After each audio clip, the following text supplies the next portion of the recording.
So this is the video of the chainsaw that I bought from you.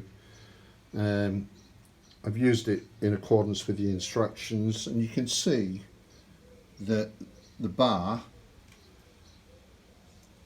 is showing, well, all the paint's come off, which indicates high heat.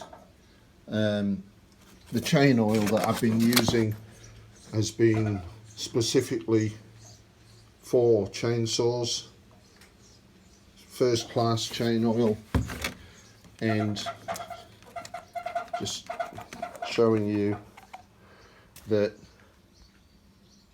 the lubrication after every time that I've topped it up with petrol, it just simply hasn't been using it in any quantity really.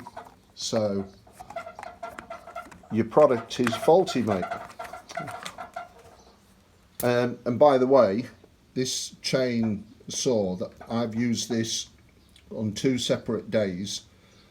The first day it worked fine, and then the second day I actually had to replace the chain because the first chain that came with it was totally ruined because obviously it's had no lubrication, and the second chain that I put on it, that's ruined too.